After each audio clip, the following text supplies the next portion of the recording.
Go ahead and update the Shadowscale build really quick for you.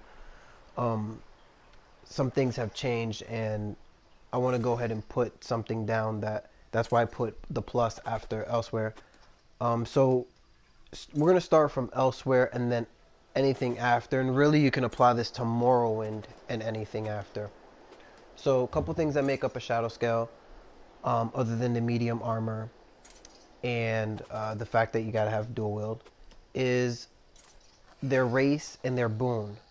Okay, so their boon stone, their mundus stone, has to be shadow, and the race has to be Argonian.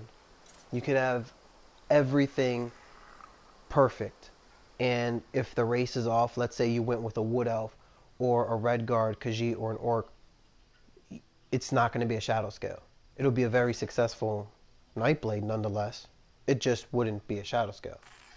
So I'm going to update a couple things that might have changed, including my armor as opposed to the last video. I'm running the Mazatoon style, something a little bit more tribal, more Aztec-like. Some people may like it, some people may not. Some of the information has actually remained the same. So champion points, they've remained the same. And I'll still do a quick run over the inventory, the character, the skills, and the champion for you. But some things may seem a little bit repetitive. Oh, something to clarify is if I make a build, and it doesn't matter if it's the Beastmaster, it doesn't matter if it's a Shadowscale, an Ice Wizard, no matter what it is, these builds are foundations. They are building blocks that you lay down before you apply whatever it is you're going to apply. Certain things that you change doesn't matter, and you can change it and it's still that build. And then there's certain major things that if you do change, you'll stray away from it and it will no longer be that build. So a good example is on an Ice Wizard, if you're using a specific skill, I might have it morphed one way, you might want to morph it the other way. That's fine. That's something minor, it's something petty, doesn't matter, it's not worth mentioning. It's still an Ice Wizard. If, say, you wanted to add shock or flame damage to the ability bar, that's no longer an Ice Wizard. So that's just an example of things that you can change where it's such a minor difference versus things that are a major difference. And another example was just given to you with the Shadowscale ability.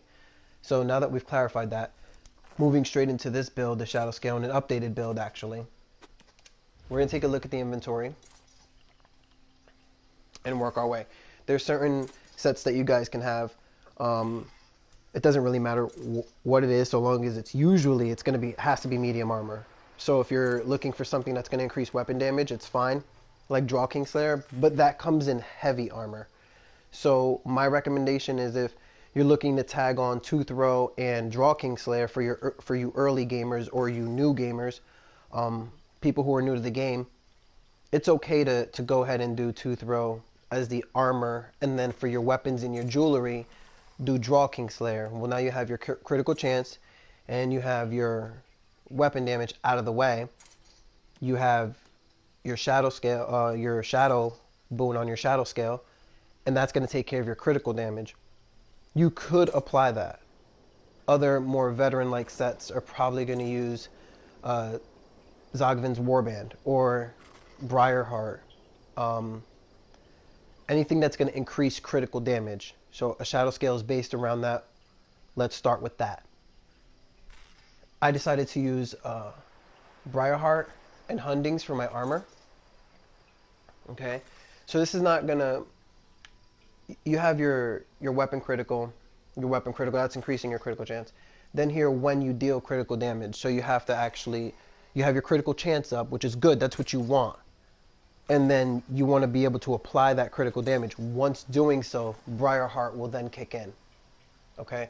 And I like that because it increases my weapon damage. If I ever wanted to get rid of Hunding's Rage, I can do that. And I was looking to do that with, like I just mentioned, Zogvin's Warband. So you'd be able to do that. I call it T-Zog for short. So when I get T-Zog, when I finish completing my T-Zog set, I'll probably look into replacing Hunding's Rage with that, and I'll stack that with Briarheart. Okay. I went 2 daggers, precise. Sharpened is also feasible. They're very close. You can get it done. It's not going to change. It's not a significant difference. Precise or sharpened for the build. This character has soloed most everything in the game. That includes world bosses. I'm able to, if I need to farm gear for other characters, I can do that. I can go into a 4-man, solo it. You only need to solo on normal. Don't put yourself through stressing on vet. I was able to solo fungal on vet, dark shade on vet, but you don't need to do that. You could just solo it on normal and just improve the gear. All right. Maelstrom completion. Head and shoulders. I'm using Molokina because I sustain very well. So that's something that if you sustain, you might want to look into for the extra added weapon damage. It applies very well to the set. And like I said, is able to give you guys that boost.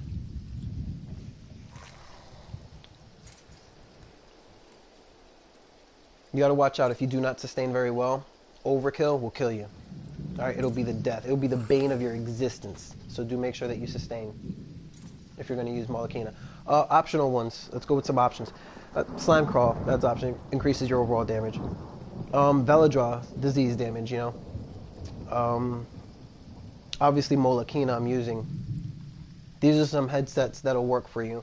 Anything that's going to increase your maximum stamina, anything that's going to deliver physical damage, poison damage, something that's going to up your weapon damage, anything like that is going to be a feasible set. There's the Hunting's Rage. All right, and as you guys seen, I did divines on everything to up the stone, the critical damage, to up your mundus stone. And then the jewelry. So with the jewelry, one thing is to be mentioned. You can, with the traits, the enchantments will always be weapon damage, but the traits you guys can actually have on as infused. Infused or robust are probably your better bets.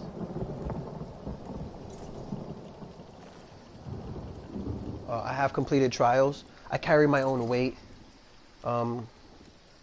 It's a Stamina-Nightblade. If built well, it's gonna deal a lot of significant. It's gonna deal significant damage, a lot of damage. You guys will be able to get a lot of things done. All right, so that's basically the build.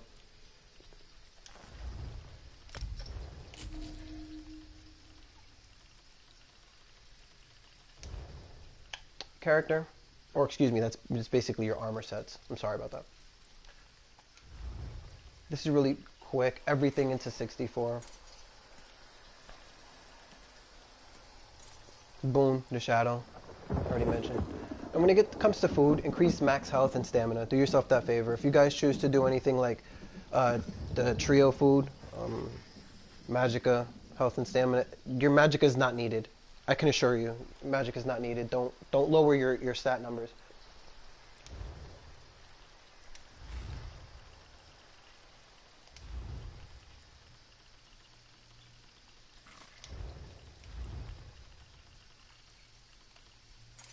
Right here, I'm using the sticky pork and radish noodles. I have about 3-4 different flavors that I can cook.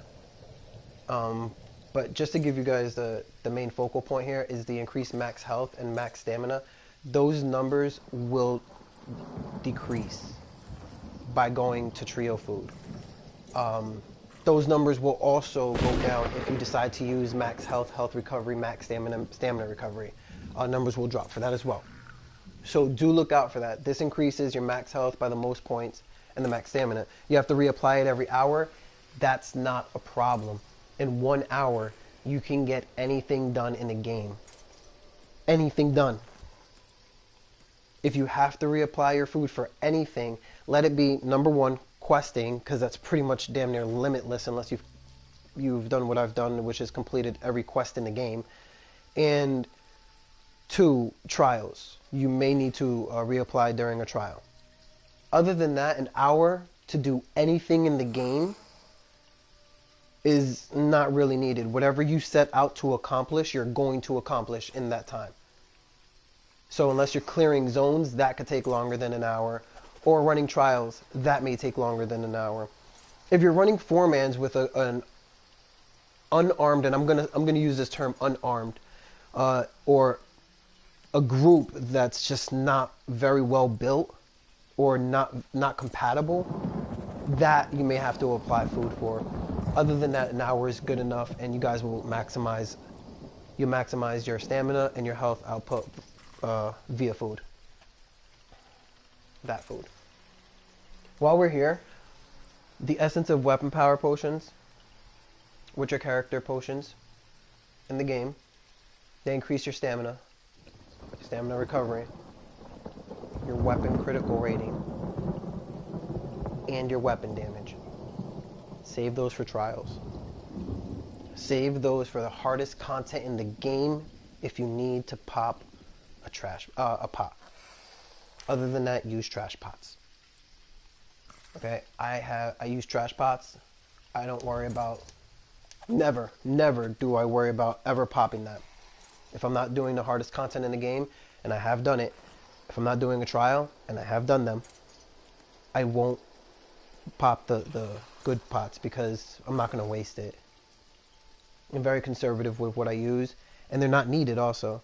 With somebody who sustains very well, you're not going to use that much stamina output. Let's go down to skills. So I'll start with the dual wield bar, and then I'll show you the bow bar.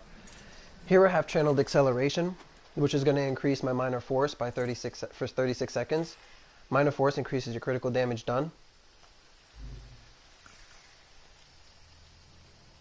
Ambush, which you're going to do one time. So if you're jumping into battle and you want to do dual wield, this is a single target dual wield rotation. By the way, I will put on the AoE rotation so you can take out multiple adds. But for now, single target, if you're going to jump in, you're going to start the battle once buffed. Once buffed, you're going to start the battle with ambush. Once you're in ambush, you don't apply ambush again. You don't spam it. You don't have to use it.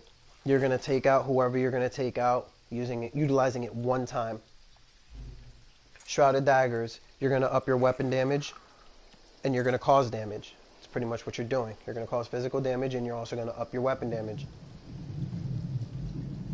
You're going to use Blood Craze one time. Do not spam it. Bloodthirst, you're going to use it, wait for it, use it again, wait for it, and use it a third time. After that, you're done. I like to use, when single target, I like to use Incapacitating Strike. So now you know the ultimate and the rotation for single target. You're gonna, and this is actual like infield. You're gonna mark the target. Actually, you're gonna use channeled acceleration first. Forgive me for that. You want to do the longest duration. So because this is 36 seconds, you're gonna pop this first. Then you're gonna mark the target. Then you're gonna go to relentless focus for that damage buff. Again, you're attacking a single target. You're going to start in a hidden position, so you're going to ambush them. You're going to give them one strike, one light attack, two light attack. One, because it's going to grant you, ambush grants you empower. So your next light attack is going to be increased by 40%.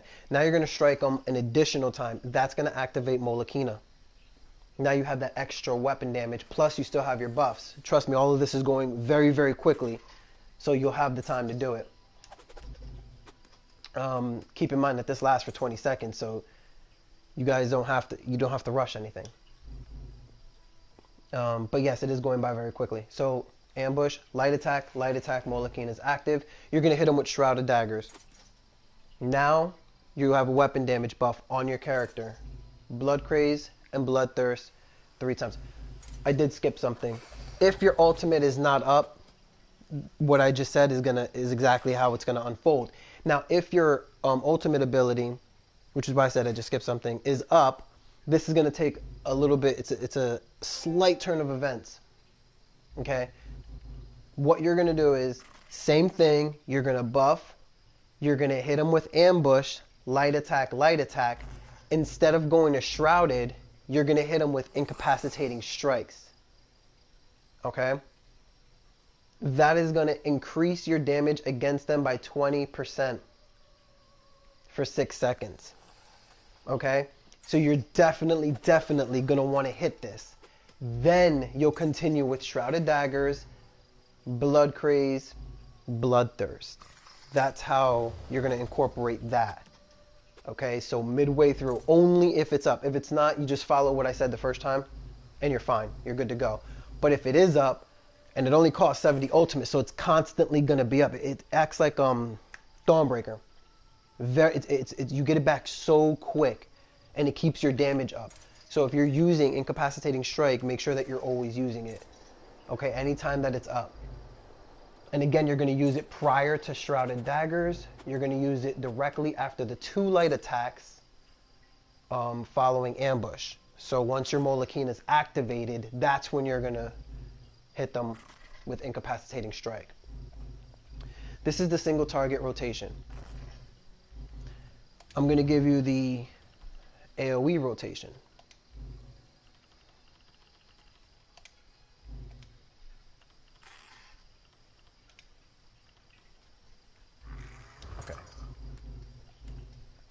So it's the same thing. You're going to hit Channeled Acceleration. You're going to mark them. You're going to buff using Relentless Focus. And then we're going to begin. You're going to start with Endless Hail. You're going to come over and you're going to release Razor Caltrops. Okay? Then start the position without using Ambush. If you really want to jump in, that's fine. You can do it. It's extra damage. Or you can just run right into the battle. Shrouded Daggers, and then Whirling Blades 3 times. If need be, you can start or end the fight with Soul Tether. I like to start the fight with Soul Tether. So again, if the ultimate is not up, you will do exactly as I just stated. You will buff up. You can ambush or walk into battle. Or excuse me, you would buff up, lay out your AoEs, Endless Hail and Caltrops. You can ambush or walk into battle, Shrouded Daggers, Whirling Blades 3 times. If it is, if your ultimate is, can be used, if it's up. Same thing, you're going to buff into battle, you're going to lay down your AoEs, Endless Hail and Razor Caltrops. You're going to ambush into battle or walk. You're going to Soul Tether. That's going to stun them. At that point, you'll be able to hit Shrouded Daggers, give yourself the boost. 3 Whirling Blades. Any adds around you should cease to exist. If you were the only person doing damage, any adds around you should cease to exist at that point. Okay, if they're not, they will be so close to being dead that you can literally just light strike your way if you wanted to. And again, only if Soul Tether is up do I choose to start the battle with that.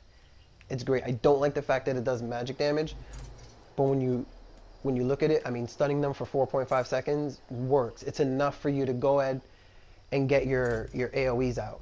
They're already sitting in Endless Hail and Caltrop, so they're done. I mean, they're just going to reap the effects of that.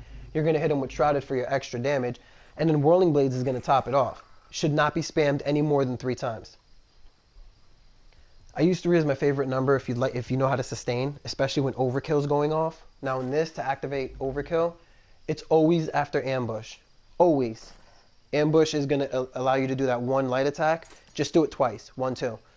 And that's where Molekine stays active. But yeah, I always like to start it because of the stun. They're sitting in it, in the damage. And then Whirling Blades just really does it. You know, Whirling Blades also add stamina recovery. In any rotation that you do, be sure to add 3 to 5 charged heavy attacks at the end of your fights. This is all repeated information that you can probably get from the first video. Those who haven't seen the first video, worry not, it doesn't matter. This is the updated video. And it's why I'm reiterating some of the things I've already stated. Okay. I will go ahead and leave that for ads. I'm going to leave that alone. Alright. Bow rotation. Same thing. I use this for my single target. Now, you've seen my single target melee. This is my single target bow range. If I have enough people up there doing damage, I'm that guy that just likes to sit back and I'll just peg them all day. Don't hurt me none. I'm not into AoEs. You can better look at what's going on by standing back, and if they do have AoEs shooting AoEs towards you, or shooting waves of damage towards you, it's easier to avoid that. You can see it as it's coming, so you want to go ahead and avoid it. So like anything else, you're going to channel acceleration. Now you're going to go to Reaper's Mark, Relentless Focus. After Relentless Focus, you're going to go ahead and hit them, peg them. To start the fight is when you're going to do the 5 light pegs. So it's 5 light attacks. This is going to change during the fight, so look out for it. So you're going to start with 5 light. That's going to activate Assassin Scourge. Okay? Assassin Scourge does disease damage. At that point, you're going to hit him with Endless Hail. Since Assassin Scourge is lit up, you're going to go ahead, snipe, Venom Arrow, Assassin Scourge, all in a row. Venom Arrow will probably hit him the same time Focus Aim does, which is snipe. The same exact time, or just about the same exact time. So because one launch, one has a cast time, as you see, the 1.1 seconds. By the time that launches in the air, as it's in the air, Venom Arrow is a little different. Venom Arrow is just straight ahead. So the arrows almost hit the target. If not at the same time, it's going to be like too close to it. All right, it's not even a second apart. And then you're just going to hit, you're going to release your Assassin Scourge. That's going to be the 3rd hit. And then you're going to rinse and repeat, believe it or not. During rinse and repeat, you can do Assassin Scourge twice before you have to rebuff for Relentless Focus. So let's say you do that same thing twice and you decided to do 5 light attacks again. Not that you have to, but let's just say. It's actually going to be 2 light attacks instead. And then go ahead and start with your heavy attacks. 1 or 2 heavy attacks should be enough to light it up. You don't need the 5 light again. It's 1, 2, and then try a heavy attack. And it might actually activate Assassin Scourge for a 3rd round. If not, another heavy attack will do it. Keep in mind, when you're doing fully charged heavy attacks, you're replenishing your stamina. When it lights up again, you do the very same thing. Triangle, circle, or L1. However you have the buttons placed. So you're going to do Focus Aim, Venom Arrow, Relentless Scourge. Okay? Or Assassin Scourge, excuse me. That's how that's going to play out. You're going to reset it. You're going to do the exact same thing.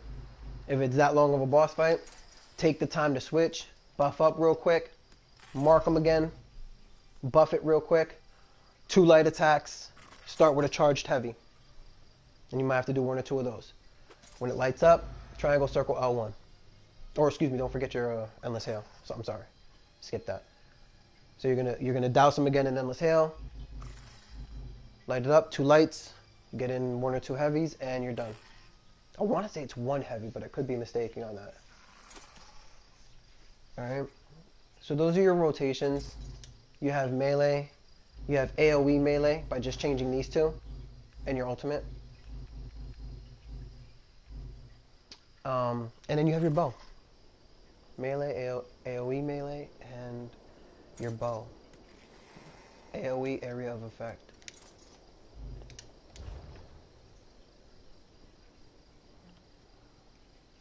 Champion.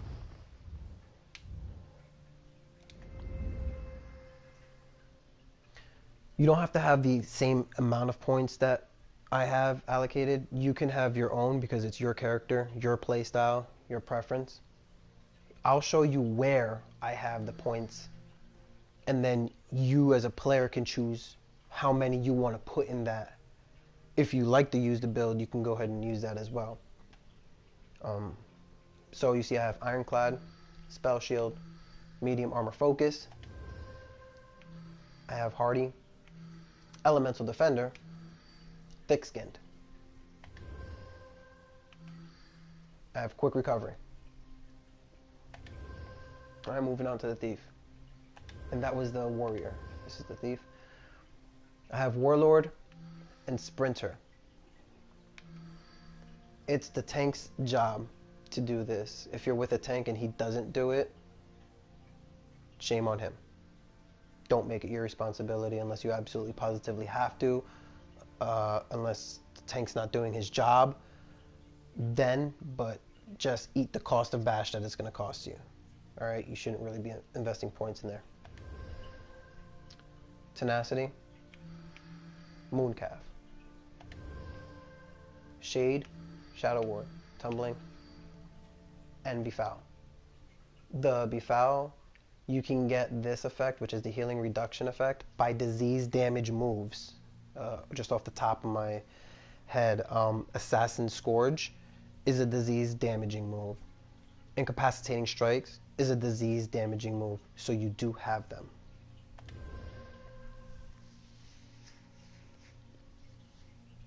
Blessed.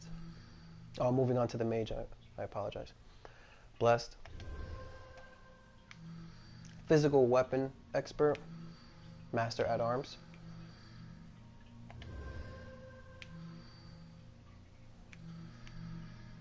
Mighty, Precise Strikes, and Thaumaturge.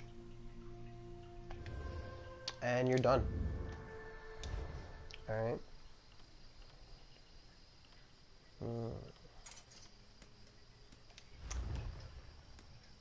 Optional skills. Just so you know. Anything that you see here is optional. You must have all your passives. Okay?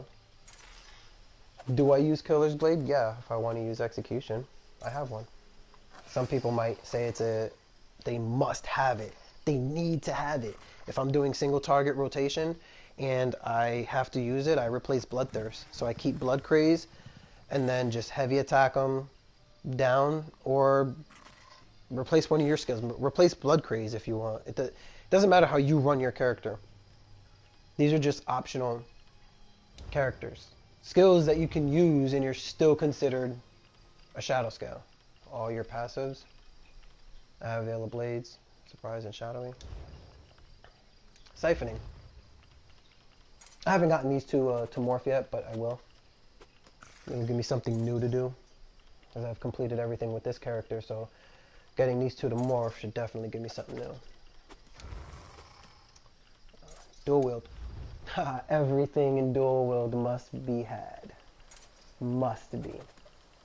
You must invest in everything. Bow.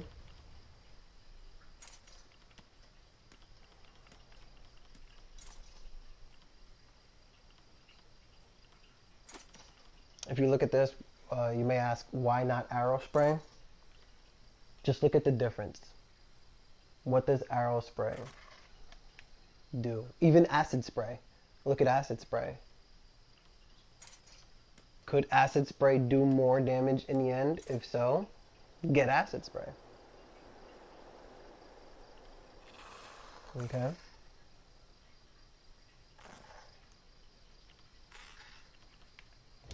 I chose Venom Arrow, which you dip the arrow in Shadowscale. It's more thematic. And it's sad that I chose something that was thematic and I can still clear trials. So they can't even say, oh, if you went thematic, you can't clear your trials. That's more of a theme-based character. It's a load of stuff. Medium armor. Okay. It's got to be all the way up. Ledger main does actually help you out. Not so much as like with this stuff. This is all like either picking locks, lock picking, or locksmith, stealing, bounties. This is not. But this is big. All right, having 4 out of 4 and improved hiding, that's big. All right, you're going to be sneaking around a lot, and you start from the hidden position when you start with ambush. Dark Brotherhood, make sure you get it all the way out. Fighters Guild, lightweight's an option. You can use lightweight as opposed to channeled acceleration. I prefer channeled acceleration. Also under Fighting's Guild, something that's a must if you're a quester or an adventurer, intimidating presence. Mage's Guild, likewise, go with persuasive will. Psijic, Nightblades don't really have a damage shield. Could they get one? Yeah. I mean, anything is not, it isn't the best, but channeled acceleration, having it on my bar, allows me to use the, to get a damage shield.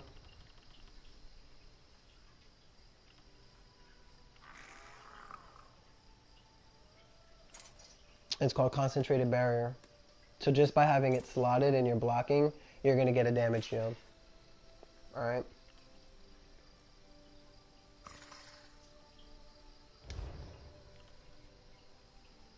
Thieves Guild, Undaunted. Undaunted is good, you want to get that up.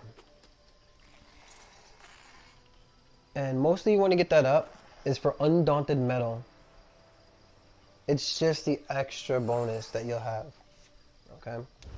Now for this build, it's 7 out of 7 for medium armor, so you're only going to grab the 2%. But you still want it. Something's better than nothing. Under Assault.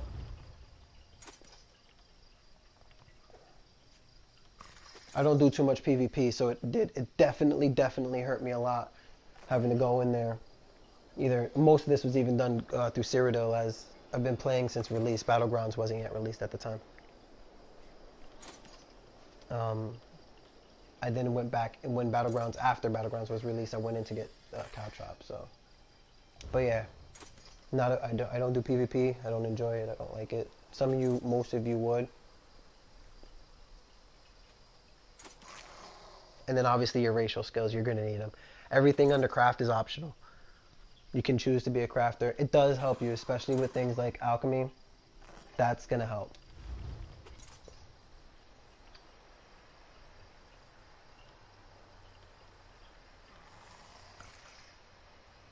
While using potions, resulting effects last 30% longer. That's that. Provisioning. It's kind of like the same thing. You're going to add duration to your meals. Okay? So that hour is actually longer than an hour. And that's it.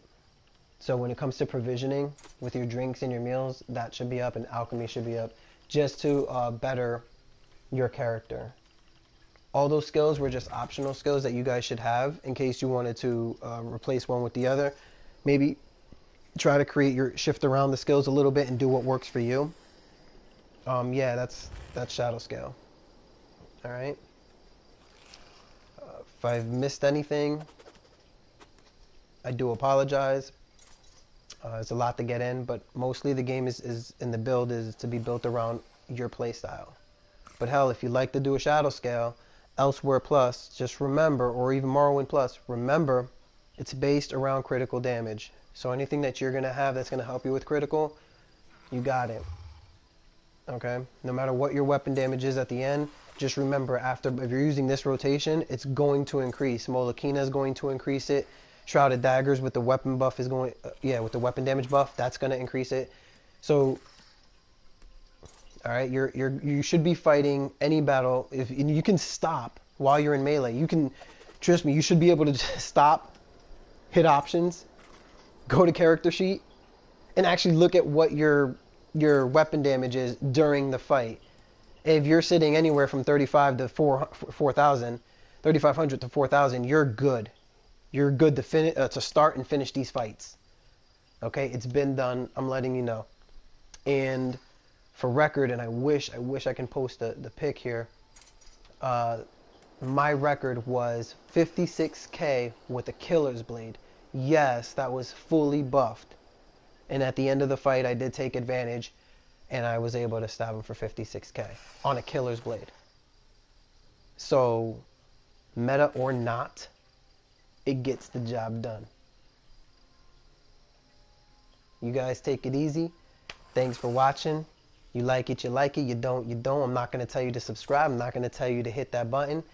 I'm not going to tell you to like it. You're going to do what you're going to do. I'm glad I was able to share this with you. There's a video that I will post in the descriptions, and that video is going to be the gameplay of just running through with a Shadowscale. Okay, so enjoy. Until next time.